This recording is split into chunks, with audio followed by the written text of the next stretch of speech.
Alright guys, I'm gonna try to do youth online for you guys because I know some of you probably enjoy it, hopefully.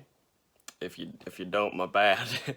But I just wanted to get this little tiny message out there for you just in case you couldn't make it tonight. Alright, so today we're talking about a Christmas story because we're gonna do a Christmas party at youth group. And if you're missing out, then I'm very sorry because it's gonna be pretty rad, alright? There's a lot of pizza. Yeah, all right. So like, we all kind of know the Christmas story, but I want to hit up to a certain point and then kind of break down some things I thought about from there. So God comes to Mary, right? And immediately he just tells her like, "Listen, you're going to have a child. I know you've never ever been married or slept with anyone, but you're going to have a child." Okay? So the big question that hit me was, why did God choose Mary?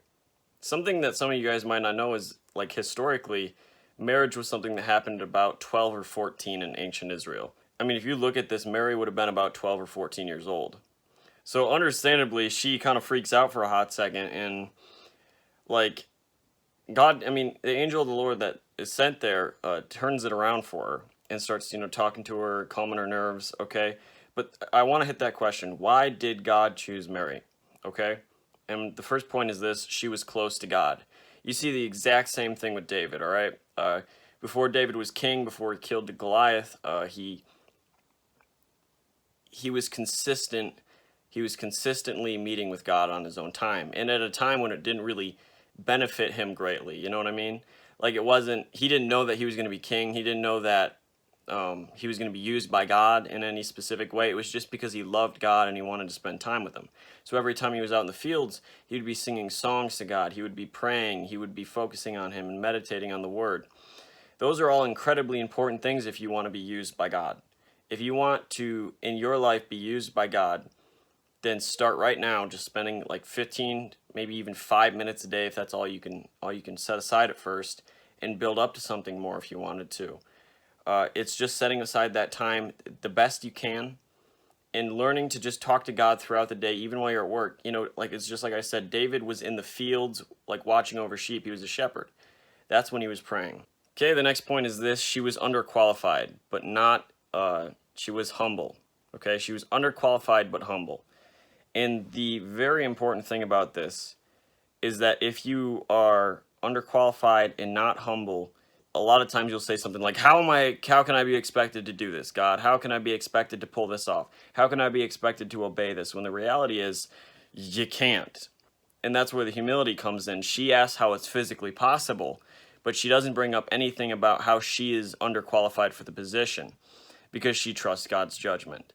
That's enormous. If you trust God's judgment and you trust that he is capable to fulfill his promises and do the parts you can't, you will find way more peace.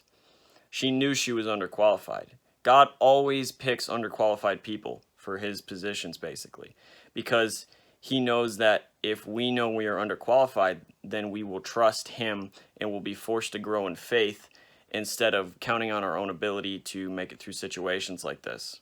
The last point is this: she was a servant. The Mary responded, saying, "This is amazing. I will be a mother for the Lord and his servant. I accept whatever he has for me. May everything you have told me come to pass." And the angel of the Lord left her. That's Luke 1:38. Okay, a few really cool things about this is, first off, she's excited, all right? She's excited that God has chosen her. She's excited that God is doing something in her life, and she's excited about what he's doing. And the next really big thing is this: she says, as his servant, okay? She's declaring herself as the Lord's servant. That is super important because she is basically, with that, she's saying, I'm laying everything down and I'm going to serve you. That is enormous. That is a big step of faith. And a lot of times we can have a bitterness about that kind of thing. We can have a bitterness about,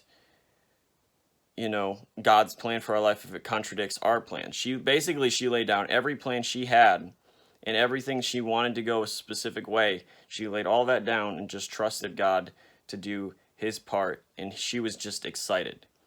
If we can get excited about what God's doing in our lives, I think that we will be able to be used more effectively and we'll have more joy in our day-to-day lives. So that's all I got for you guys today. I hope you have a very Merry Christmas, and I'm praying for all of you guys.